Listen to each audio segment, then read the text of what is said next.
Assalamualaikum warahmatullahi wabarakatuh, sahabat-sahabat ngaso. Alhamdulillah. Gimana nih keadaannya hari ini? Mungkin dalam keadaan sehat walafiat semua ya. Sahabat-sahabat ngaso, hari ini episode sangat-sangat spesial. Selain kita kedatangan guru kita, guru tetap kita nih, Ustadz Afif, kita kedatangan guru mulia kita nih, Habib Muhammad bin Munzir. Masya Allah, antum jarang-jarang nih ngelihat Habib Muhammad datang ke Indonesia, dan baru pertama kali juga nih di Gaso. Aneh sapa dulu guru-guru kita. Assalamualaikum Ustadz Habib, gimana kabar? Sehat? Masya Allah. Habib Muhammad, gimana kabar?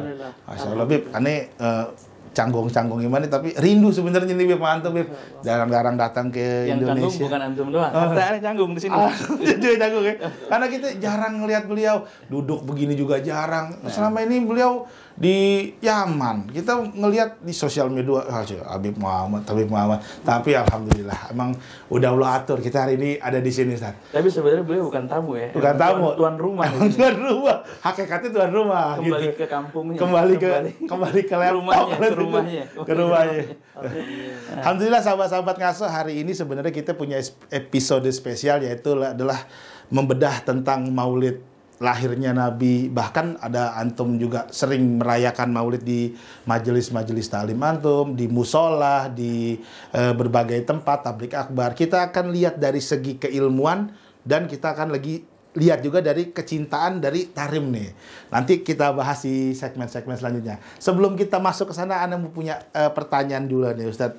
Ustadz Habib, nih sebenarnya kalau kita bicara maulid, mungkin dari SD kita udah sering ngelakuin. Bahkan di Indonesia, Habib, kalau maulid hari lahirnya tuh dikasih tanggal merah, gitu kan. Nah sebenarnya Ustadz Habib, waktunya Nabi kecil itu apa sih ciri-ciri keistimewanya? Dan nanti mohon maaf Ustaz Habib tambahinnya Habib nanti insyaallah. Gimana Ustaz Habib? Ya, Anda jelasin alus-alus saja ya. Ada Syed Muhammad, nanti Syed Muhammad yang lebih banyak bicara. Ada penggalan itu, pengalaman dari Sayyidina Abbas bin Abdul Muttalib, paman Nabi Muhammad sallallahu alaihi wasallam. Beliau menyatakan, katanya salah satu yang bikin keimananku kuat pada baginda Nabi Muhammad SAW, beliau pernah menyaksikan tatkala Nabi SAW masih kecil, ya, beliau menggerakkan telunjuk ke kanan, ke kiri, ke kanan, ke kiri. Tiba-tiba itu qamarun atau bulan yang purnama itu bergerak sesuai arah telunjuknya baginda Nabi Muhammad SAW. Jadi dari kecil beliau mainannya nggak tanggung-tanggung. Bulan? Iya, kalau kita mungkin mainannya beli di pasar Gembrong. Kalau kita pasar Gembrong, main mobil-mobilan. Beliau mainnya langsung dengan antariksa, dengan bulan. Dan bergerak itu sesuai arah telunjuknya baginda Nabi Muhammad SAW. Ya, itu seolah memberikan isyarat bahwa al-kaunu isyaratun wa antal maksudu, bahwa alam semesta ini memberikan isyarat yang ditunjuknya untuk mengagungkan pada baginda Nabi Muhammad SAW. Jadi di masa kecil salah satu penggalan istimewanya itu kira-kira begitu. Dan udah besarnya baginda Nabi Muhammad SAW bisa membelah bulan. Ya, kecilnya bisa nunjuk-nunjuk, gerakin kanan ke kiri, ke atas ke bawah. Udah besarnya iqtarabatis sa'atu wa syaqqal qamar. Telah sungguh mendekati hari kiamat dan terbelahnya bulan. Itu baginda Nabi Muhammad sallallahu alaihi wasallam. Kira-kira begitu, Masya Allah. Ustadz, kalau kita ngomongin ciri-ciri Nabi waktu kecil, banyak ceritanya. Tapi Ustadz tadi salah satu udah ngasih gambarannya. Anda pengen dengar juga nih dari Habib Muhammad. Ciri-ciri kecil Nabi, keistimewaannya itu kayak gimana, Bib? Beliau sallallahu alaihi wasallam sebagai bentuk ataupun isyarat dari Allah Subhanahu wa taala ke semua muka bumi, di mana dari apa yang dijelaskan oleh guru-guru kami pun, bahwa beliau sallallahu alaihi wasallam itu jangankan kita bikin maulid, bahkan kata beliau maulid itu kan bentuk membuat gembira, mengapresiasikan dan menunjukkan cinta kita kepada Nabi sallallahu alaihi wasallam, dan kegembiraan kita atas Nabi sallallahu alaihi wasallam dan lain-lain. Kata beliau, jangankan kita manusia, sampai muka bumi semua pun mereka menunjukkan kegembiraan mereka atas Nabi sallallahu alaihi wasallam. Ihtifal, apa ihtifal? Perayaan. Memerayakan Nabi sallallahu alaihi wasallam. Bahkan kata beliau, di mana dari Allah Subhanahu wa taala ciptakan manusia pertama Nabi Adam, Allah takdirkan yang pertama dilihat oleh Nabi Adam dua nama. Dua nama di langit. Nama Allah, Muhammad di sampingnya. Maksudnya itu perayaan untuk Nabi Muhammad.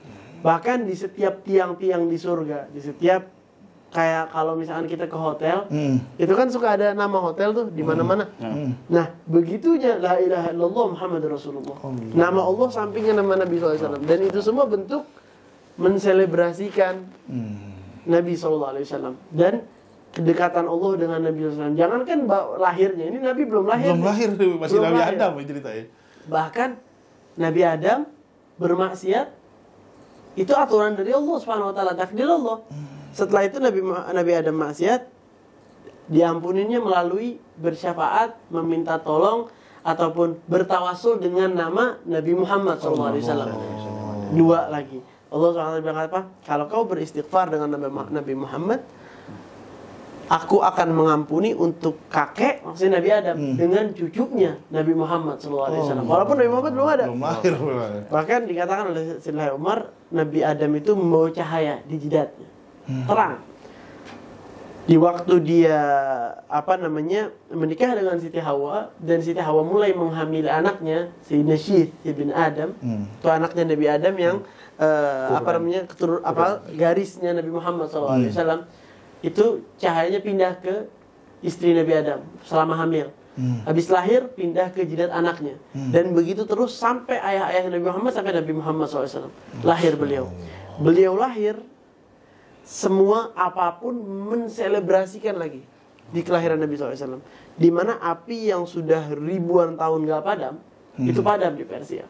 Masya Allah. Dan beberapa lautan surut. Ada beberapa syurrafah itu balkon. Di 14 balkon di beberapa kerajaan kufur itu runtuh. Waktu ditanya-tanya dicari, itu semua pas di kelahiran Nabi. Bahkan semua anak yang lahir di tahun itu semua laki-laki. Masya Allah. Dan banyak sekali, banyak kemuliaan yang terjadi di waktu kelahiran Nabi SAW untuk merayakan kelahiran Nabi SAW. Beliau lahir.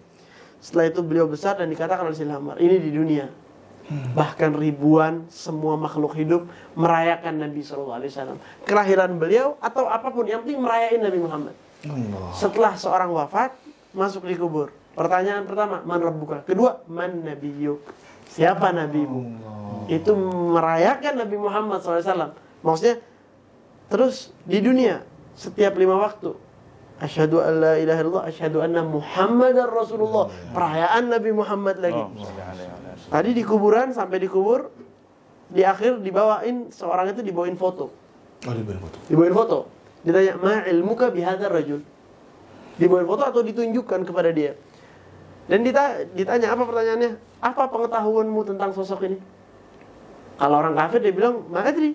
Dijawab oleh para malaikat, la tadri wa la darai. Kau tidak tahu dan tidak akan tahu. Disiksa satu orang habis. Nah, orang yang beriman melihat, hadza Rasulullah. Ini kekasihku Nabi Muhammad SAW. Langsung dia di sini lagi, di kuburan lagi, Nabi Muhammad. Setelah dibangkitkan, pertama dibangkitkan, ada yang namanya tuh asy-syafa'atul 'uzma atau al-maqamul mahmud, yang artinya kedudukan yang terpuji, di mana di waktu itu Nabi dipuji sama semua makhluk hidup, bahkan hewan, jin, dan semua makhluk hidup yang lainnya, bahkan setan sekalipun. Astagfirullahaladzim. Itu ceritanya mungkin panjang dikit. Itu ceritanya bahwa beliau SAW pada saat itu Allah Subhanahu Wa Taala setelah membangkitkan semua manusia, yang dimana yang dibangkitkan itu pertama para manusia semuanya, habis itu para jin, habis itu hewan, dan semua hewan-hewan semua dibangkitkan, dikumpulin di satu tempat yang rata. Allah bilang la tara fiha iwaja wala amta. Kalau nggak ada belok-beloknya, rata, padang mahsyar. Nah, kita dengar tuh, dibangkitkan kemana? Ke padang mahsyar. Dibangkitkan, dibawa, digiring menuju padang mahsyar. Di situ yang dibilang matahari sedekat 1 jengkal dari kepala, panas dan segala macam. Di situ semua makhluk tersiksa, kesulitan, siapapun mereka. Dan di situ waktu jalan begitu aja. Hisab gak dimulai. Hisab itu perhitungan amal. Jadi kan kayak nunggu aja gitu, kayak orang yang nunggu nggak dapat kepastian, kan begitu. Jadi nunggu. Nah, itu tuh yang cerita orang-orang pergi ke Nabi Adam, pergi ke Nabi ini. Mau apa? Minta syafaat biar Allah memulai. Itu momentumnya, Beb. Iya, memulai perhitungan amal.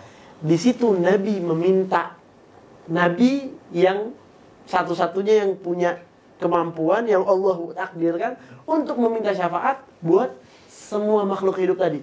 Untuk memuliakan dan menunjukkan kemuliaan Nabi Muhammad di sisi Allah. Nabi minta syafaat dan diberi syafaat. Allah katakan apa? Irfa' rasa. Nabi kan sujud, angkat kepalamu. Ya Allah. Sal tu'ta washfa' tushaffa. Minta, aku akan beri. Beri pertolongan, aku akan tolong. Maksudnya aku akan terima syafaat. Syafaat itu jatuhnya kayak orang dalam.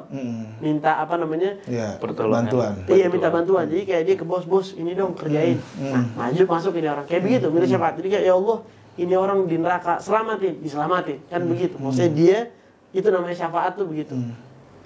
Dan diterima syafaat Nabi SAW. Dan di situ Allah Subhanahu Wa Taala memuji Nabi dengan pujian yang kata Nabi, saya tidak tahu itu apa. Nanti baru saya akan tahu. Dan Allah akan mengilhamkan, mengajarkan kepada saya pujian, memuji Allah yang sekarang saya tidak tahu, nanti saya akan tahu. Dan itu didengar oleh banyak orang untuk menunjukkan lagi tentang kemuliaan Nabi Muhammad. Itu dipanggil al-Maqamul Mahmud, yaitu kedudukan yang terpuji. Di situ dipuji Nabi sama semua makhluk. Setelah itu setiap langkah-langkah kehidupan manusia, dari Maqamul Mahmud sampai tempat jembatan mizan, sampai mizan, timbangan amal, jembatan sirat, itu semua mungkin kalau misalkan ada waktunya kita bisa terusin ceritanya sampai ke masuknya ahli surga ke surga, dan apa-apa yang pertama terjadi di surga semua terikat sama Nabi Muhammad. Allah Subhanahu wa taala berfirman, wa rafa'na laka dzikrak. Kami yang mengangkat sebutan dan panggilan namamu, nama Nabi Muhammad sallallahu alaihi wasallam. Masa kalau Allah udah ciptain dunia begitu kita kagak boleh maulid? Atau kita kagak seneng maulid? Atau maulid gak bermanfaat buat kita? Atau gembira dengan Nabi gak membawa manfaat? Jadi ini semua bentuk bagaimana Allah menunjukkan siapa Nabi Muhammad. Dan jika Allah yang menakdirkan itu semua bergembira atas Nabi Muhammad. Dan Allah berfirman, innallaha wa malaikatahu yusholluna 'alan nabi ya ayyuhalladzina amanu shallu 'alaihi wa sallimu taslima. Wahai orang yang beriman, bersalawatlah kepada Nabi Muhammad sallallahu alaihi wasallam. Masya Allah. Terima kasih sahabat-sahabat ngaso. Itu dia barusan tuh. Wah, orang Yaman kalau ngomong beda ya. Semua dikupas semua. Tapi tunggu, Ustaz, dengan fenomena sekarang nih, mohon maaf juga Habib ya, ini anak-anak Jakarta milenial, mungkin generasi Z, generasi Y gitu. Ini kadang-kadang salah memilih idola. Nah, kadang-kadang kan, mohon maaf nih, kita ngikutin tren, kita ngikutin zaman, kita ngikutin apa yang lagi hits gitu. Menurut Ustadz Afif, silakan dari pandangan nanti Anda minta juga dari pandangan Habib Muhammad, perlu nggak sih kita belajar tarikh Muhammadiyah gitu loh? Karena kan tadi kalau kita lihat pemain sepak bola, kita tahu sejarahnya dia dulu main. Kita lihat artis A, kita tahu dulu. Bahkan kalau bahasa ininya apa ya, kita udah kecanduan ya sama dia nih kita. Nah, terus silakan Ustadz, perlu nggak kita belajar tarikh Muhammadiyah? Bukan perlu lagi ya kudu wajib ya. Oh, kudu wajib. Kudu wajibat kita mengenal Nabi Muhammad SAW karena beliau potret orang yang hidup sukses. Sukses di dunia dan sukses di akhirat. Mungkin selama ini kita mikir orang-orang tuh hidup pengen sukses. Pengen sukses, terus dia gagal mencari figur orang sukses. Akhirnya ketemu sukses orang yang nggak pernah zikir, nggak pernah sholat, dianggap ini orang sukses dengan mendapatkan penghasilan besar dan sebagainya. Jadi dia saat itu orang-orang yang terputus sebenarnya. Dan generasi bakalan hancur kalau diputus dengan sejarahnya. Sebuah generasi akan hancur kalau diputus dengan sejarahnya. Saat ini orang tuh semua ada yang mengajak da'i ilallah, ada yang da'i ila syaitan. Mengajak pada Allah, mengajak pada syaitan. Segala sesuatu ajakan yang bikin kita terputus pada Nabi Muhammad itu da'i ila syaitan. Penyuruh-penyuruh pada setan, penyuruh-penyuruh pada neraka. Ya, jadi ini pelajaran buat kita semuanya bahwa kita harus mempelajari sejarah Nabi Muhammad SAW. Bayangin kalau kita nggak tahu sejarah Nabi Muhammad, kita nggak tahu tata cara makan, tata cara minum, tata cara berpakaian, dan itu sudah mulai terjadi. Ya, anak muda nggak tahu tata cara berpakaian. Bahkan ya mungkin kalau kita membahas orang yang terbuka aurat di perempuan, nggak, sebenarnya di laki-laki pun juga ada yang auratnya nggak boleh dibuka. Sekarang kayaknya orang dengan mudahnya keluar dari rumahnya pakai celana pendek, malah kayak jadi tren gitu sambil megang handphone dan rokoknya itu seolah udah paling keren banget. Itu dia kalau dia mengetahui sebenarnya dia ngikutin gaya siapa, budaya siapa gitu. Nah, budayanya siapa, kayak begitu. Nah makanya itu dari potret kehidupan aja orang yang terputus gitu. Semakin dia nggak mengenal sama Nabi Muhammad, semakin terputus, semakin jauh.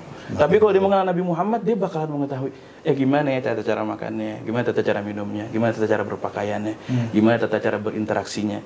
Jangan sampai kita hidup udah di zaman Nabi Muhammad, artinya menjadi umat Nabi Muhammad, tapi masih ngamalin amalan jahiliyah.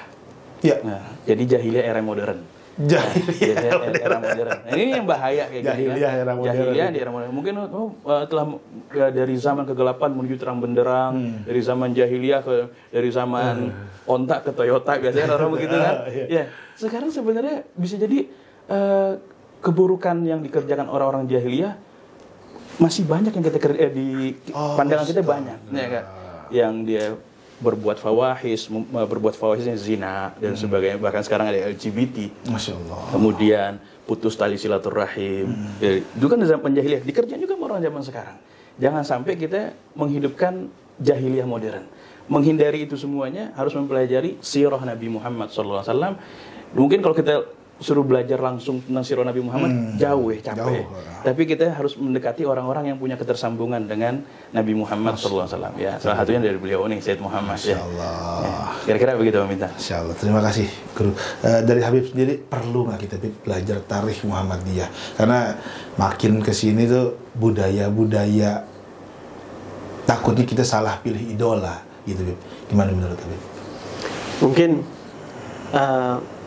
nggak tahu ya bakal berarti atau enggak kalau kita bilang perlu nih atau nggak perlu. Pertanyaannya kenapa kita harus belajar sirah Nabi Muhammad, kan begitu.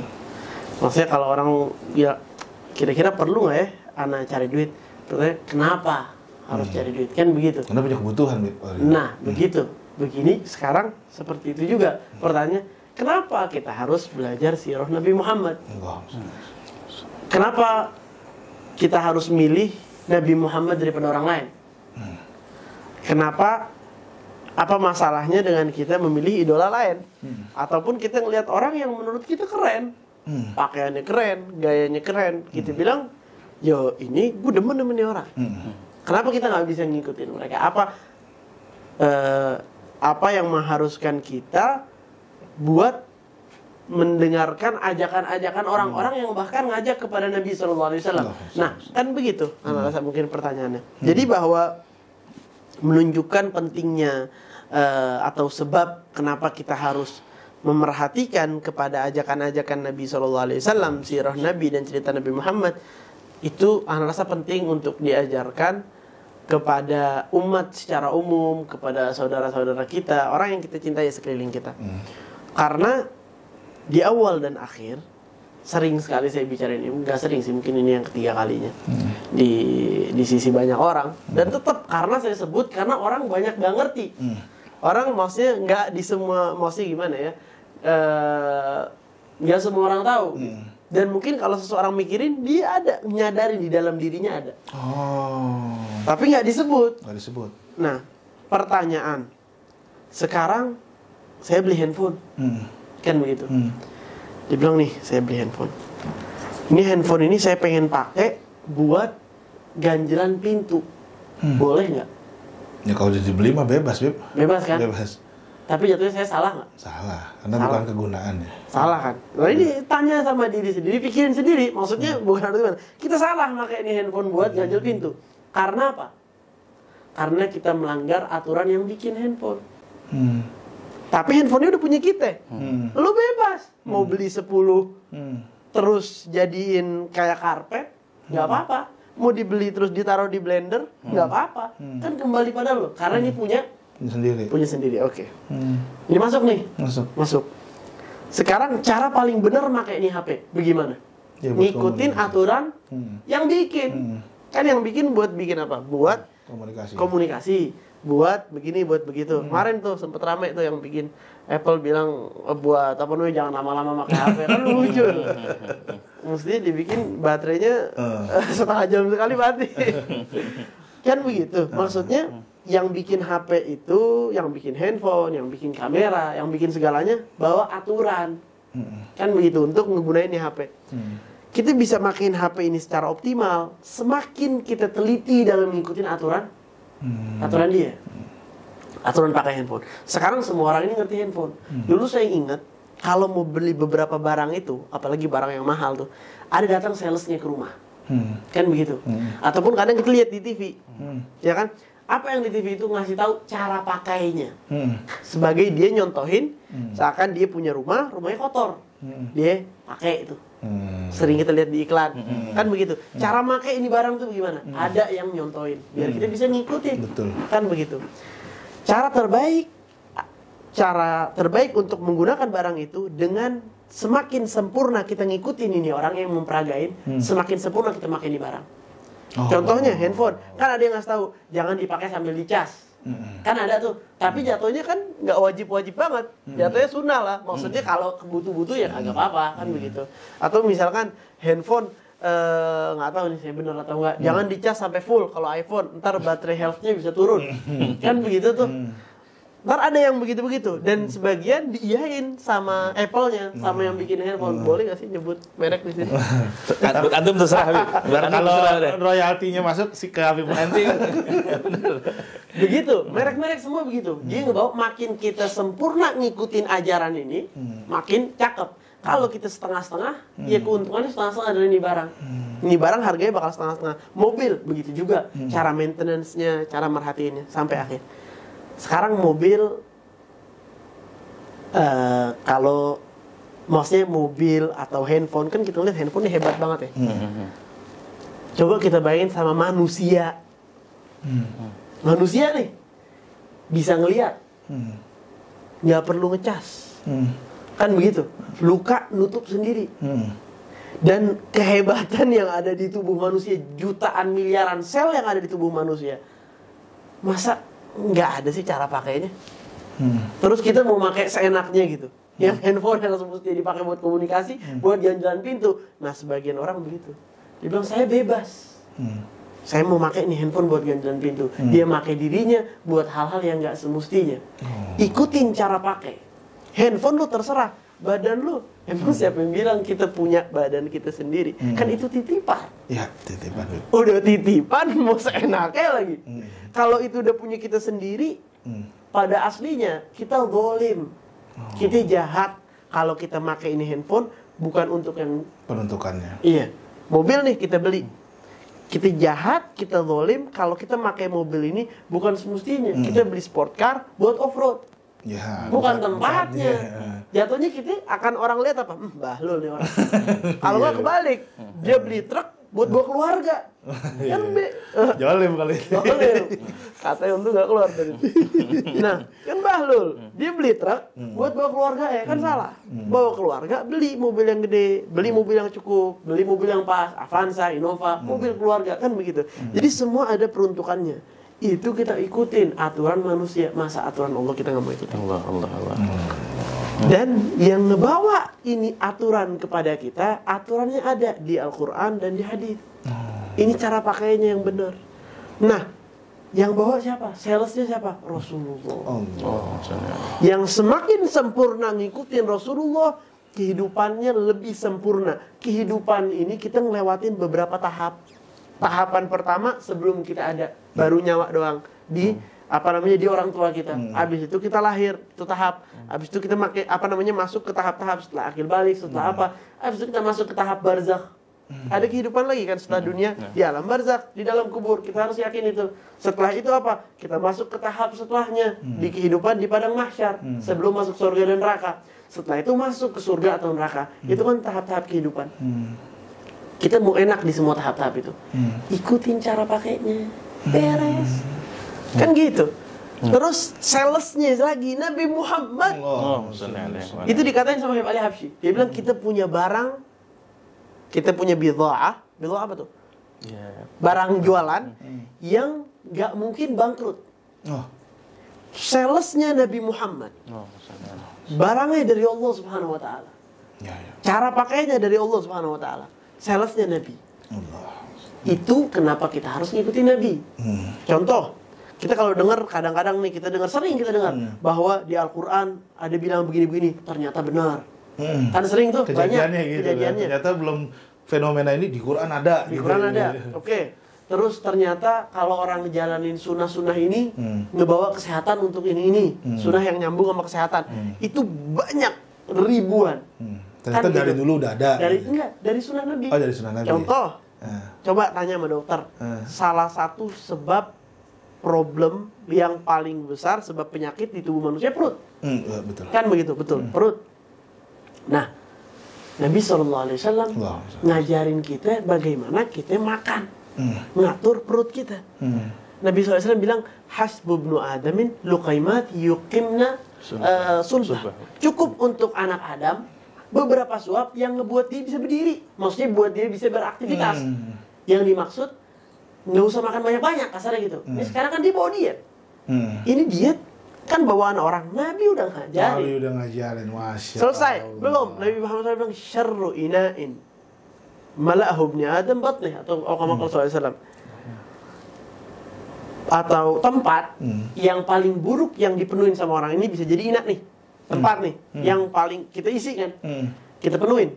Tempat yang paling buruk yang pernah diisi sama manusia itu perutnya. Yang dimaksud ngebawa orang malas, penyakit dan lain sebagainya dengan menuhin perutnya. Nabi SAW bilang, sahabat bilang, ya Rasulullah kalau makan, Nabi kan bilang kita kalau makan itu nggak boleh makan, kita nggak makan sampai kita lapar. Kalau belum merasa lapar, jangan makan dulu. Maksudnya jangan nambah makan di atas makanan. Lapar baru makan. Kalau kita makan, jangan sampai kenyang, sampai merasa tercukupi saja. Nah, saya bilang, ya Rasulullah kurang. Kan begitu. Itu dia yang ngomong. Alhamdulillah kita dapat untung ya kan begitu. Kata Nabi, ingkana labud, kalau harus inti memakan banyak, ya sudah, sepertiga buat makan, sepertiga buat minum, sepertiga buat nafas. Sisain buat nafas. Kalau orang ngikutin ini dari zaman Nabi sampai sekarang, dia sehat. Masya Allah. Kenapa? Ngikutin aturan pakainya dari Allah Subhanahu wa Ta'ala dan ribuan sunnah Nabi dalam bermuamalah. Nabi SAW apa? Karena sallallahu alaihi wasallam ajwadan nas, orang yang dermawan. Nabi SAW memaafkan orang lain. Nabi Muhammad SAW melihat kebaikan orang lain kepada dia, walaupun kecil. Nabi SAW memaafkan dosa-dosa orang, walaupun besar. Nabi Muhammad SAW, sifat-sifat Nabi semua, itu cara pakai. Tubuh ini, dunia ini, buatan, ciptaan oleh Allah. Salesnya menjual kepada kita keselamatan di dunia ini. Caranya dibawakan oleh Nabi. Sebab itu pelajari bagaimana Nabi Muhammad.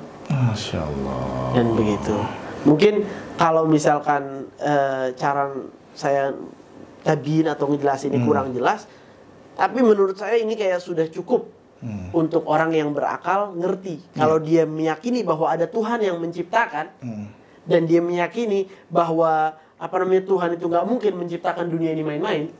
Dan dia bisa mengerti bahwa para nabi dari sebelum Nabi Muhammad itu seperti itu, ngajarin buat umat cara mereka hidup, dan orang yang bisa ngambil manfaat yang sempurna, yang paling sempurna mengikuti sang Nabi SAW yang mengajar kepada mereka. Mungkin itu ringkas, nggak ringkas sih, cuman ya gitu. Nggak ringkas Beb, tapi itu kalau bahasanya ini daging semua Beb, itu ilmunya tuh Beb, Masya Allah.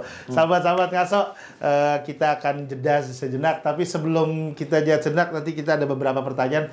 Episode kali ini saya ada salah satu hadiah, yaitu kita punya buku Kholasoh, kitab zikir. Nanti ada beberapa, kalau nggak salah dari tim Ngaso, ada 5 spesial.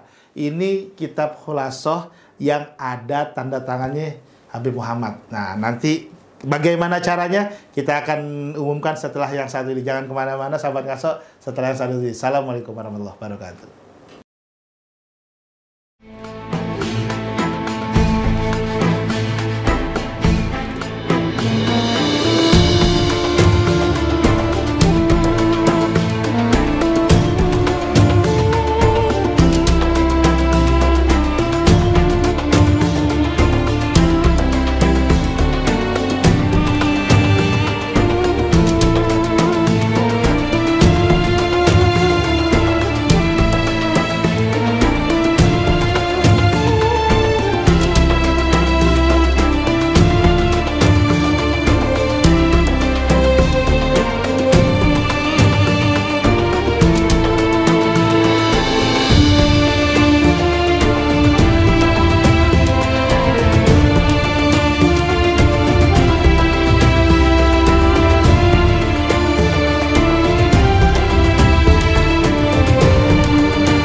Assalamualaikum sahabat-sahabat ngaso. Alhamdulillah kita tiba di segmen 2 nih.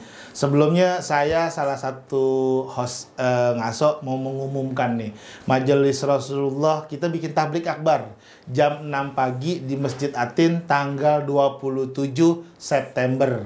Jadi buat antum-antum yang bisa kesempatan silakan tuh ajak saudara, temen, tetangga, bahkan kalau ada antum bawa jamaah silakan deh. Kita ramaikan, kita sukseskan, dan kita bikin Nabi senang. Dan yang udah pasti ini ada guru-guru kita nih. Yang pertama ada Ustaz Habib, ada Habib Muhammad. Habib Muhammad aja datang. Antum jangan sampai nggak datang. Kapan lagi kita duduk bikin gembira Rasulullah. Kalau ada potong sedikit, kalau bahasa Walid Muhammad bilang yang nggak bisa bisain. Yang nggak bisa bisain tuh sahabat-sahabat ngaso tuh kata Ustaz Habib tuh. Yang nggak bisa bisain. Allahumma paksain. Masya Allah. Habib, tadi kita lanjut di segmen 2. Ini Anda sebenarnya mewakili netizen kalau sekarang. Gimana sih pengalaman antum merayakan Maulid di Tarim sih? Iya. Di Tarim itu Maulid ada beberapa jadwalnya udah dimengerti, khususnya Maulid-Maulid yang besar. Maksudnya kayak udah jelas di tanggal sekian tempat-tempatnya. Ada Maulid di Darul Mustafa, ada Maulid di sini. Biasanya tuh mereka baca Maulidnya ada satu Maulid panjang, Syaraful Anam. Biasanya itu mungkin perbedaannya bacanya nggak pakai nada kayak di sini, terus nggak pakai hadroh, nggak ada yang pakai hadroh. Terus ada mungkin beberapa perbedaan karena di sana itu sangat berpegang erat sama bagaimana kayak jadul banget gitu, ikutin yang lama-lama. Jadi kalau kita hadir Maulid di sana ngerasa ini kayak Maulid 10-100 tahun yang lalu mungkin. Berasa masih apa original, namanya? Masih original, masih lama banget berasa. Yang baca-baca tuh orangnya udah bertua-tua. Maksudnya orang-orang. Tapi di Darul Mustafa sendiri merayakannya, maaf Bebe. Kalau di Indonesia itu kan kita punya momentum.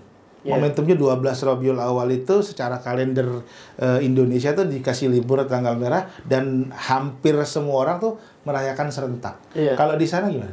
Kalau di sana nggak begitu. Karena satu di sana mereka liburannya itu nggak ngikutin tanggal secara nasional. Maksudnya yang nentuin libur tuh bukan pemerintah. Bukan pemerintah. Maksudnya mereka sono kerjanya ya sendiri-sendiri.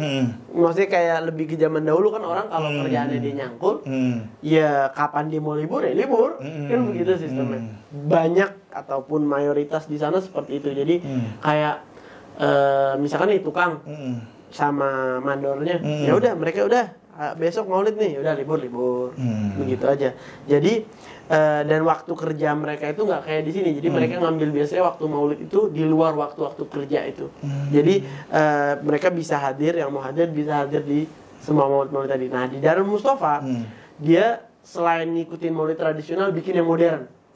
Bikin pawai, bikin di situ ada ceritanya pertama Maulid sampai malam. Nah di malam itu ada pawai. Pawai itu ini tanggal 12 Rabiul Awalnya? Bukan. Bukan juga? Bukan. Mereka tuh nggak nepat di 12 Rabiul Awal karena di Indonesia sini ataupun secara jumhur semua orang bilang 12 Rabiul Awal, tapi kelahiran Nabi secara aslinya tanggal berapa itu masih ada perbedaan pendapat. Nah, salah satu pendapat yang terkuat tanggal 12. Salah satu pendapat yang terkuat. Nah, tetapi di situ ada pendapat-pendapat lain. Nah, jadi setiap satu tempat dia bilang ya ini hari lahirnya Nabi SAW, mengikuti pendapat yang ini, Jadi kayak kalau di sini kan ya lahir 12 pasti. Di sana tuh bukan 12 aja, maksudnya di satu bulan itu semua ini bulannya Nabi SAW. Bahkan di beberapa tempat bukan 1 bulan, 40 hari. Kayak di Syihir ada Maulid Arba'in. Ini maksud Maulid selama 40 hari di perbedaan tempat. Nah itu semua orang yang hadir di sini hadir lagi di selama 40 tempat itu, selama 40 Maulid itu. Tadi Darul Mustafa nerusin, dia bikin pawai. Jadi setiap kelompok yang modern nih, Beb. Iya. Ya kan setiap kelompok biasanya bawa bendera-bendera, bawa kayak pelang gitu, nulisin kita dari kelompok ini ngerayain Maulid.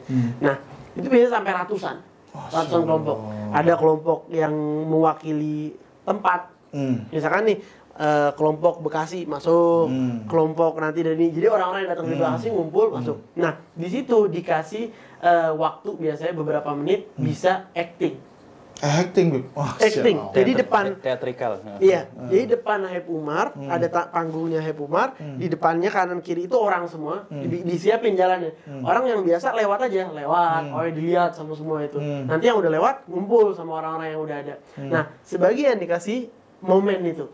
Jadi ada yang ngeperagain waktu misalkan sebelum kelahiran Nabi. Ada yang pura-pura jadi ini, pura-pura ini, kayak begitu. Apa sih di sini disebutnya? Drama. Iya, drama. Teatrikal. Nah, itu yang bikin drama bisa sampai puluhan mungkin lah. Puluhan grup gitu yang bikin drama. Ini ngomong santri Indonesia apa campur? Campur. Santri Indonesia paling kreatif. Masya Allah, sahabat-sahabat kita perlu bangga nih, santri Indonesia salah satu yang kreatif tuh. Lanjut. Ada yang bawa masjid. Bawa masjid. Dia bikin gambar masjid dari kardus. Masya Allah, saking kreatif dari gitu. kardus, gambar kubah sama tiang-tiang, dicat, pakai pilok apa segala macam dibawa. Jadi pura-puranya nanti ada misalkan ada pelajaran di masjid, habis itu begini-begini. Yang penting itu cerita ngebawa hikmah. Ujungnya ada hikmahnya. Mungkin kalau mau diceritain satu-satu, panjang. Jadi albumnya begitu. Nah itu sangat menarik khususon kita ini, anak muda sama secara khusus orang zaman sekarang lah. Kalau orang dulu kan ada maulidnya. Jadi sama Umar ngebuat ini untuk jadi ngebawa warna baru dan suasana baru untuk maulid Nabi SAW. Jadi kayak bukan cuman maulid baca syair aja. Mungkin kalau orang zaman dahulu baca syair udah seneng banget, kan orang dulu begitu. Tapi orang zaman sekarang kurang. Jadi buat nakbirin senengnya harus ada gerakan, ada pawai, ada apa lebih yang dinamis. Lebih dinamis. Jadi lebih terekspresikan lagi, lagi. Begitu sih. Masya Allah. Nih ada netizen juga nanya buat Ustaz Habib nih. Ustaz, sebenarnya kalau kita bicara perayaan Maulid itu kan bahkan mohon maaf ya tadi kan kita bicara momentum beda-beda, ada tanggal 12. Sebenarnya perayaan Maulid itu yang afdol di tanggal berapa, Ustaz? Karena ada orang udah lewat Rabiul Awal masih ngerayain. Pertanyaannya cuma satu, boleh atau enggak, Ustaz? Lewat udah tanggal, bahkan maaf ya Ustaz, ada yang sebelum Rabiul Awal masih ngerayain Maulid gitu. Gimana, Ustaz? Mensyukuri kelahiran Nabi Muhammad itu nggak dijadwalin. Ya, setiap hari kita bersyukur atas kelahiran Nabi Muhammad SAW. Dan Maulid itu ada momentumnya kan? Ya, momentum 12 Rabiul Awal lebih lagi musimnya. Di luar dari itu kita setiap hari bersyukur atas kelahiran Nabi Muhammad SAW. Dan kita pun juga dilahirin menjadi umatnya Nabi Muhammad SAW. Itu adalah artinya nikmat yang sebelumnya kita nggak minta. Orang-orang banyak minta nikmat ini itu nikmat yang kecil. Nikmat yang paling besar itu sebenarnya nikmat yang nggak kayak diminta, tapi kita dijadiin. Ini jadi umatnya Nabi Muhammad SAW.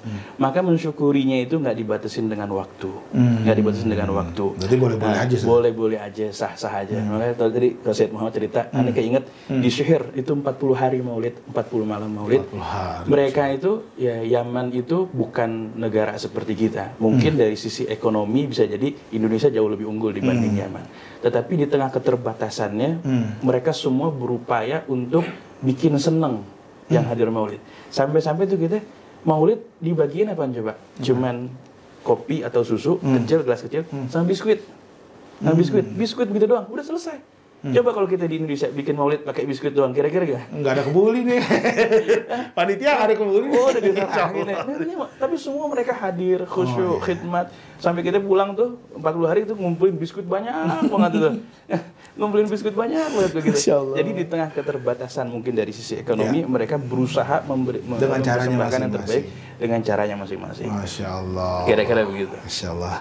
Ya, terima kasih guru. Balik lagi ke Bib Muhammad. Bib, kalau kita bicara sekolah itu kan ada tingkatannya, Bib ya. Antum kurang lebih, maaf ya Bib kalau Anda salah koreksi, 9 atau 8 tahun ya Bib ya? Dari 2013. 2013, Masya Allah. Udah 10 tahun Bib. Masya Allah. Kalau kita bicara tingkatan di Darul Mustafa itu 10 tahun itu, kalau sekolah di sini kan ada jenjang Bib. SD, SMP, SMA. Kalau Antum di sana kira-kira kalau untuk jenjang udah kelas berapa tuh Bib? Di Darul Mustafa itu susunan pelajarannya pas di 10 tahun. Pas di 10 tahun. Anak kesana itu umurannya kurang lebih 12 atau 13 tahun. Dia kan masih kecil. Jadi nggak langsung masuk ke kurikulum Ya Darul Mustafa. Jadi nunggu beberapa tahun dulu karena kan kurikulumnya lebih apa ya, berat, terus lebih banyak dewasa lah yang di situ. Kita karena masih kecil, jadi nggak langsung situ masuk di kelas yang di bawah. Jadi sebelum masuk ke kurikulum itu dalam beberapa tahun. Dan tambah lagi kita sering balik ke Indonesia, kan karena balik kadang suka mundur beberapa waktu gitu, beberapa pelajaran. Jadi mungkin apa namanya, sekarang dia tuh kebagi ke yang pertama ibtidaiyah namanya, yang kedua i'dadiyah. Nah setelah i'dadiyah ini atasnya namanya ibtila. Ibtila. Nah syarat untuk masuk ibtila hafal Quran. Awal nih masuk ibtidaiyah santai aja, i'dadiyah santai aja, habis itu masuk ibtila. Syaratnya hafal Quran. Dari ibtila masuk ke namanya apa namanya, la ilaha illallah, jami'ah, bukan jami'ah, takhasus. Takhasus atau alamiah. Takhasus itu dia bisa milih, misalkan dia mau fokus di hadis atau di fikih atau di mana. Nah, nggak tahu, awal kan syaratnya hafal kitab Riyadhus Shalihin. Itu kitab hadis kurang lebih ada 4.000 ya? 2000-an. 2000 hadis. Tapi sekarang mungkin diganti jadi harus khidmah dulu. Maksudnya yang dia pelajarin harus dia ajarin sebagian selama kurang lebih 9 bulan atau 1 tahun. Di Darul Mustafa? Iya. Berarti antum ikutin proses itu, Bib? Itu semua harus ikutin. Masya Allah. Tapi setelah itu selesai, habis itu deh.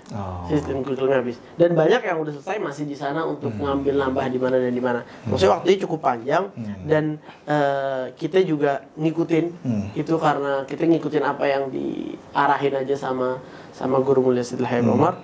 Jadi beliau nyuruh ke sana, kita ke sana, ke sini kita ke sini, gimana aja kita ikut perintah. Suruh ngikutin sampai habis, kita ikutin sampai habis, kita suruh apa namanya, biasanya sangat jarang yang sampai habis. Jadi biasanya orang sudah sampai kemana, Hebbar tanya kamu dari mana, apa orang rumah gimana, dikasih beberapa pertanyaan dan melalui firasat beliau juga, maksudnya kira-kira beliau, kiranya ini santri ini udah cukup belajar di sini, disuruh balik. Jadi banyak yang maksudnya baru 3 tahun nih belum habis. Berarti nggak lepas dari pantauan Nabi Umar langsung ya? Iya. Dan saya dan semua santri yang di sana seperti itu. Maksudnya jarang yang sampai disuruh habis. Ada beberapa disuruh selesain, ada beberapa disuruh pulang duluan sebelum selesai itu. Karena memang pada aslinya ya, yang dibilang cukup itu mungkin 2 tahun itu udah cukup. Maksudnya yang dipelajarin dalam 2 tahun untuk seseorang di dunia zaman sekarang itu udah cukup hal yang wajib dan lebih dari hal yang wajib. Maksudnya di 1 tahun pertama tuh dia bakal udah mengetahui semua hal yang wajib diketahui sama seorang muslim.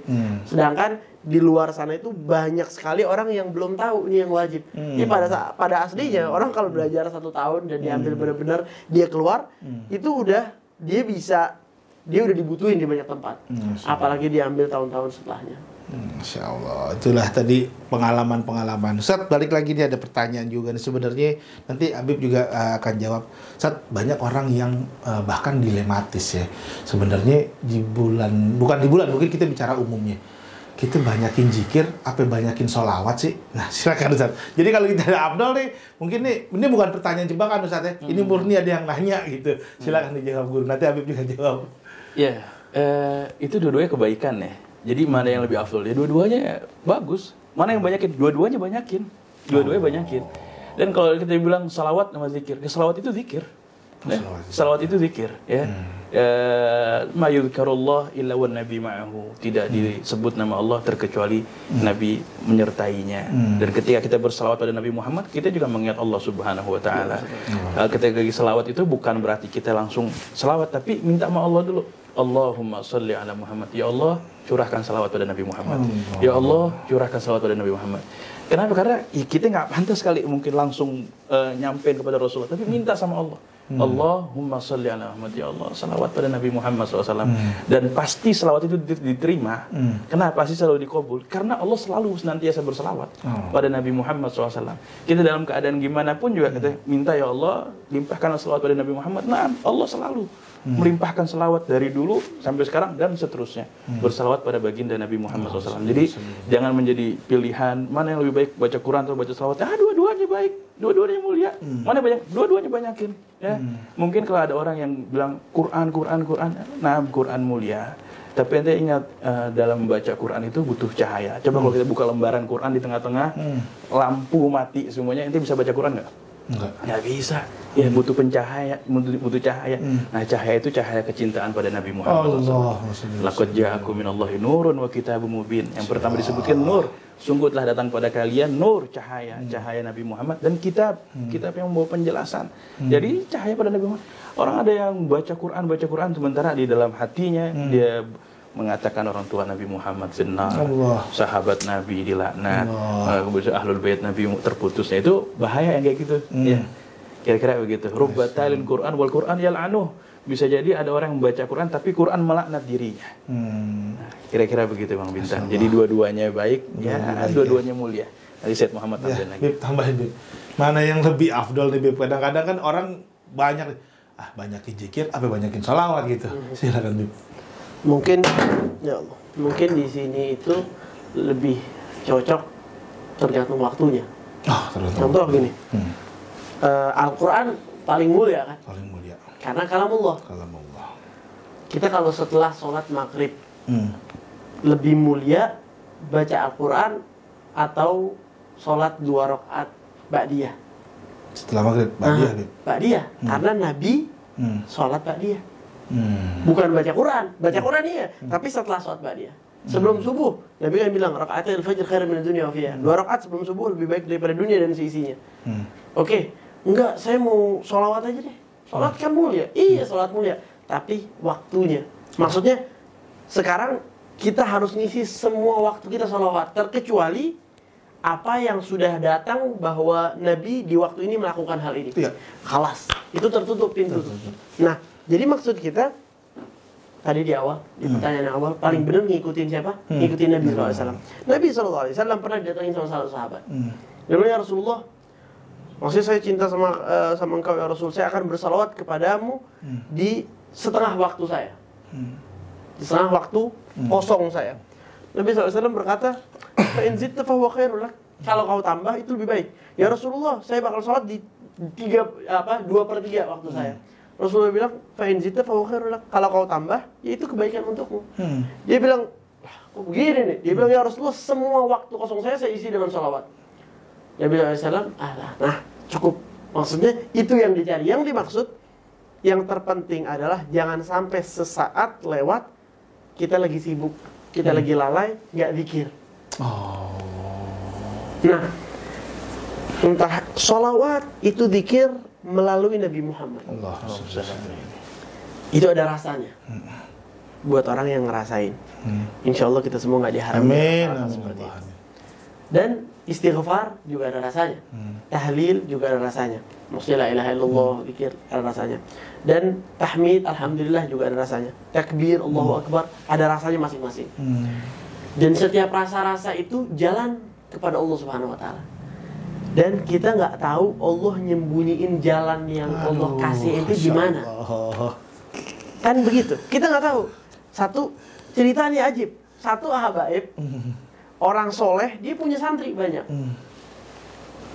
Sholat, habis sholat, assalamualaikum. Maksudnya kan apa? Baca zikir kan? Ini guru ini langsung bilang, hei fulan, ensyid, baca qasidah. Baca dia qasidah. Alhamdulillah, baca qasidah kan? Seperti qasidah kan biasa di maulid. Salah satu muridnya bilang, ini gimana nih guru gua? Habis sholat kan mestinya zikir. Kenapa dia baca qasidah? Ini percobaan untuk muridnya, aslinya ujian. Guru setelah qasidah, guru murid baru baca zikir. Setelah baca zikir dia bilang, hai murid-muridku, ketahuilah bahwa jalan menuju Allah ka'adad anfasil bashar, seperti jumlah nafasnya semua manusia digabung. Nggak bisa dihitung jalan sampai kepada Allah. Kita nggak tahu jalan yang mana. Jadi kita pegang semua titik. Nah, kan ada 5 nih. Tadi benar. Yang mana zikir yang dipilih? Nah, kita harus ngasih untuk setiap sesuatu haknya. Satu, apapun yang sudah datang di Al-Quran dari hal-hal yang wajib kayak sholat. Kita nggak bisa, mau sholawat dulu, sholat maghribnya ntar dulu. Nggak ada. Sholat awal waktu itu yang terbaik. Nah, yang wajib. Setelah yang wajib, baru datang yang sunnah, yang muakkadah, sunnah yang selalu dilakuin sama Nabi. Apa contohnya? Seperti sunnah Nabi SAW tadi, salat 2 rakaat sebelum subuh, hal-hal begitu. Itu yang terbaik. Setelah itu baru semua waktu kita isi dengan zikir, mengingat Allah Subhanahu Wa Taala. Apa zikir yang terbaik? Zikir yang terbaik yang sudah sampai kepada kita melalui Nabi. Ini khulasah semua mengikuti anjuran Nabi Muhammad. Kan begitu. Dan banyak kan, atau kebanyakan ini kan di fi adzkar waridah wa ma'thurah. Warid ini hal-hal yang sampai kepada kita dibaca atau dianjurkan oleh Nabi Muhammad SAW. Dan semua yang ada di kitab ini, ataupun kebanyakannya, hampir semuanya ada di kitab Al-Adzkar sama Imam An-Nawawi. Nah, Adzkar itu kitab gede segini kitabnya. Diringkas jadi Al-Khulasah. Khulasah artinya ringkasan. Nah, ini yang dibaca sama Nabi dan dianjurkan sama Nabi untuk dibaca. Jadi zikir pertama ajuin yang khulasah. Nah, udah selesai khulasah, baru diisi. Apa diisi? Dengan zikir-zikir. Oh iya, tadi juga ngikutin yang tadi masih yang dari Nabi Muhammad. Azkar setelah sholat, la ilaha illallah 12 kali. Terus Allahu Akbar. La ilaha illallah, Allah sama hu 12 kali. Itu satu. Sama ayat kursi setelah habis sholat. Sama misalkan la ilaha malikul haqqul mubin 100 kali setelah zuhur. Sama hal-hal yang begitu. Kita bikin semampunya. Udah nih, Allah ribet apa segala macam, baru kembali ke salawat. Apa yang terbaik di zaman sekarang? Yang terbaik di zaman sekarang yang kita masih kena ombang-ambing ini dua hal. Aslinya 3, tapi Anda sebut 2 dulu. Yang 3 ini penutup. Yang pertama adalah istighfar. Beristighfar. Karena zaman dahulu orang dosa itu harus effort. Kan begitu? Kalau sekarang kita mau nggak dosa harus effort. Kan gitu. Sekarang lebih. Sekarang. Pernah saya dengar dari orang Hadramut. Orang Hadramut mungkin seumur hidupnya nggak pernah lihat aurat. Dia bilang, "Ana download Al-Quran. Ada perempuan di situ." Masya Allah. Dia mau lihat Al-Quran, iklannya ada perempuan. Itu jadi. Dia mungkin seumur hidupnya belum pernah ngelihat perempuan atau aurat perempuan yang bukan muhrim, gak pernah dia lihat seumur hidupnya. Dia bilang, mungkin kalau kita di sini, yalah, tinggal di skip kan begitu lah. Ini di sini, ini dia maksudnya sekarang di zaman sekarang maksiat itu terlalu banyak. Jadi yang pertama istighfar dan salawat, karena istighfar sama salawat nggak bisa dilepas. Nabi Adam waktu minta ampun, salawat dan melewati Nabi Muhammad sebagai perantara dan tawassul biar diterima minta ampunnya. Kan gitu. Jadi kita istighfar, salawat, istighfar, salawat, dan di penghujungnya membaca Al-Quran, karena Al-Quran itu dan artinya juga dia membimbing kita. Dan salawat juga seperti itu, membimbing. 3 ini. Tadi susunannya dimengerti, anak ulang lagi. Yang pertama hal yang wajib. Jangan ajuin hal yang nggak wajib. Setelah yang wajib, hal sunnah yang muakkad yang nggak pernah Nabi tinggalin. Setelah itu hal-hal sunnah yang Nabi lakuin, seperti yang ada di Khulasah. Setelah itu diisi dengan sholawat dan istighfar. Aduh, gue males nih. Ya udah isi aja sama sholawat. Yang penting jangan satu saat lewat kita nggak zikir, karena dikatakan bahwa ahli sorga itu mereka nggak menyesali sesuatu di kehidupan mereka seperti sesaat lewat dan dia nggak zikir.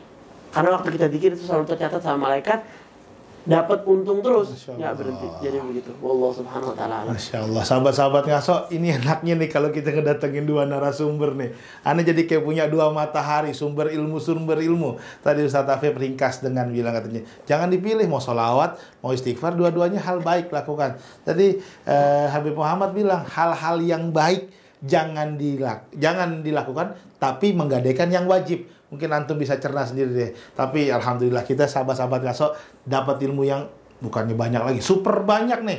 Ini episode spesial nih. Kita akan rehat sejenak, kita akan kembali setelah yang satu ini. Jangan kemana-mana. Assalamualaikum warahmatullahi wabarakatuh.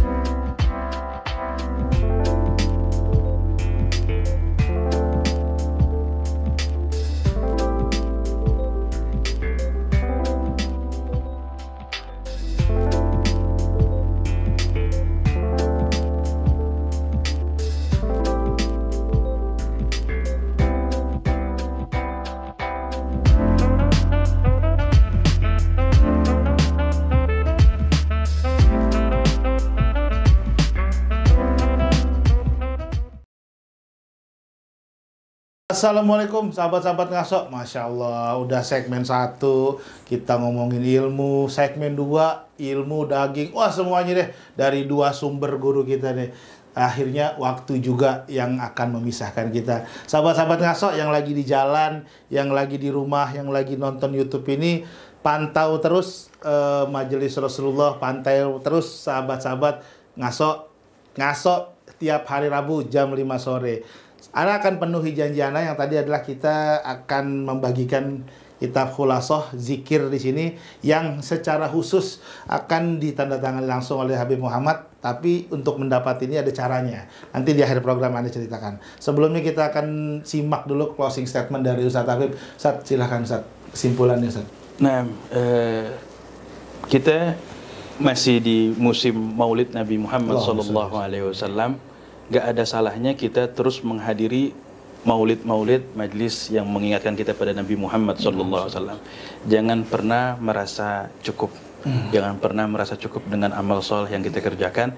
Jangan pernah merasa cukup dengan kecintaan yang kita persembahkan pada baginda Nabi Muhammad SAW. Karena setiap kehadiran kita di setiap acara mengingat Nabi Muhammad SAW, kita mungkin bahasanya nggak usah maulid ya, mengingat Nabi Muhammad. Mungkin ada orang yang benci dengan, nggak senang dengan bahasa maulid. Ya, mengingat Nabi Muhammad kita seolah mendapatkan guyuran, guyuran lagi. Berarti kalau batu tuh yang keras, makin sering diguyur, dia bakalan hancur juga. Ya, mungkin hati kita keras banget. Ya udah diguyur pakai maulid ya, majlis ingat Nabi Muhammad, majlis ingat Nabi Muhammad. Insya Allah hati yang keras itu bakalan menjadi lembut. Kira-kira begitu Bang Bintang.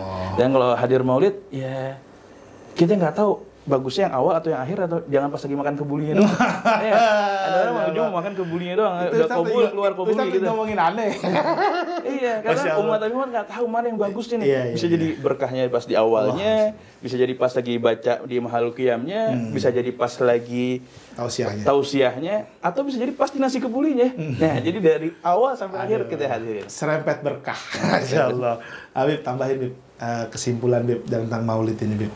Mungkin kesimpulan tentang, maksudnya episode semua. Iya, episode semua. Yang penting setiap bagian, setiap segmen tadi bagi ketiga ini yang penutup harus kita ambil ataupun kita dengerin, kita kasih sebagian dari perhatian. Maksudnya manusia itu kehidupan perhatian itu kayak benang. Perhatian itu kayak benang. Kita nggak mungkin bisa ketarik dari satu tempat ke tempat lainnya dengan satu benang. Tapi kalau benang itu berkumpul, jadi tali yang tebal.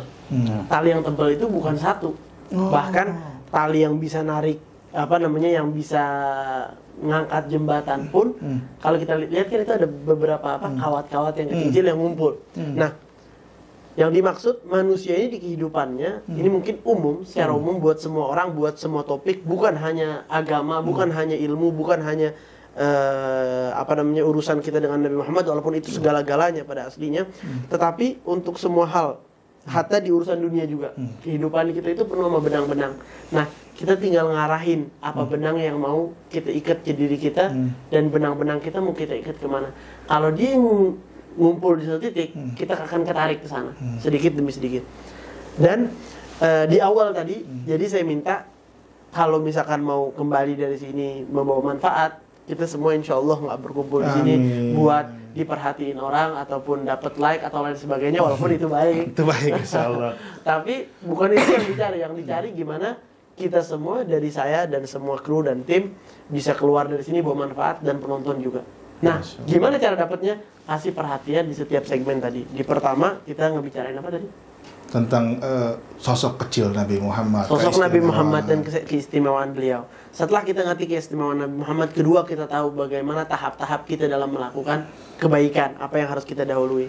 Dan di tiga terakhir itu tadi kita dengar gimana kita harus selalu menerima siraman-siraman yang baik, biar kita tumbuh. Kita kalau punya pohon, kita punya bunga, kita siram sekali, kita harap itu bunga langsung mekar, itu pohon langsung berbuah. Itu nggak mungkin, tapi harus kita rawat. Ini bunga, apalagi kita. Dan itu semua yang ada, kita nggak mungkin ngasih makan kambing sekali, kambing itu langsung gemuk, kan nggak mungkin.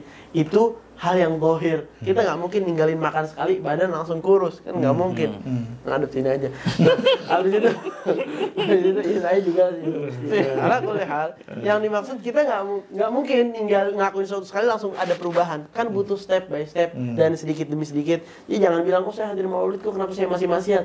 Nah, insya Allah dengan hadir maulid, ya, ente doa di maulid, lama-lama Allah lihat ente betul-betul selalu bertaubat, Allah selamatin. Tapi kalau ente sekali, 2 kali, kayak orang bercanda jadinya. Maksudnya, kalau misalkan pemberian dunia nggak bisa dikasih secara cuma-cuma, secara gampang, apalagi akhirat. Kan begitu. Yang terikat sama masa depan kita. Mungkin itu aja ringkasan dari closing statementnya Bebe. Iya, gitulah. Sahabat-sahabat ngaso, itu dia tadi Anda bilang, enaknya punya 2 guru tuh sekali datang ilmunya tuh nambah lagi. Nah, seperti janjiannya tadi, Habib izin kita ada giveaway untuk ini sebetulnya ini cuma ada 5 nih. Jadi nanti antum yang beruntung adalah Habib ditanda tangan. Nih biar antum yakin nih ditanda tangan langsung sama Habib Muhammad bin Munzir. Jadi guru kita semua nih anaknya tanda tangan nih. Masya Allah. Oke, ini nggak cuma-cuma, ini antum bisa dapetin dengan cara sebutkan 4 acara rutin majelis Rasulullah. Nah, antum tulis di kolom komentar dan sertakan nomor WhatsApp. Nanti admin yang akan lihat. Anda ulang, sebutkan 4 acara rutin mingguan. 4 acara rutin mingguan majelis Rasulullah. Nah, mungkin kalau antum yang tahu atau yang lagi nonton, jangan sampai habis kuotanya nih. Buru-buru sebutin, langsung cantumin nomor telepon. Nanti admin akan lihat dan siapa yang 5 beruntung akan dikirimin kitab ini. Nanti nomor WhatsApp-nya akan dicatat sama admin dan langsung dikirimin secara khusus khulasoh yang bertanda tangan Habib Muhammad. Ustaz, sambil kita sebelum tutup closing nih, Anda minta ajakan Ustadz tentang besok kita nih acara Kamis, acaranya Majelis Rasulullah Maulid. Silakan Ustadz ajak. Sayyid Muhammad aja langsung. Sayyid Muhammad aja nih. Sayyid Muhammad aja langsung. Masya Allah, tanda tangan dulu. Insya Allah besok Kamis pagi kita berharap kita semua bisa berkumpul. Amin. Bisa mendapatkan manfaatnya dunia dan akhirat. Di mana saudara-saudaraku yang dirahmati oleh Allah Subhanahu wa taala, di setiap perkumpulan yang dilakukan untuk Allah Subhanahu wa taala itu pasti akan membawa manfaat. Dan antara kita dengan Allah, mungkin orang kalau langsung ngomong ya Allah sulit didengar. Kenapa? Karena kita kebanyakan dosa. Kita harus punya jalan pintas, orang dalam yang menyayangi kita, yang disayangi Allah. Jadi kita menyuruh lewat dia. Beliau adalah Rasulullah SAW. Jadi kita berkumpul, bersalawat kepada Nabi, mengharap bisa memasukkan dan membuat Nabi senyum kepada kita. Kalau Nabi gembira, Nabi senyum, insya Allah semua musibah diangkat. Enteng musibah.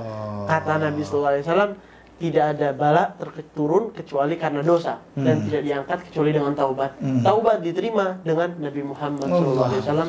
Jadi mari kita berkumpul bersama, berzikir bersama, bertaubat bersama, perkumpulan yang insya Allah membawa manfaat untuk kita semua. Yang bisa hadir tuh, yang harus hadir. Nggak bisa hadir, insya Allah hadir. Masa paksain hadir. Jadi ada Nabi Muhammad. Minimal niat untuk hadir. Jangan niat nggak hadir.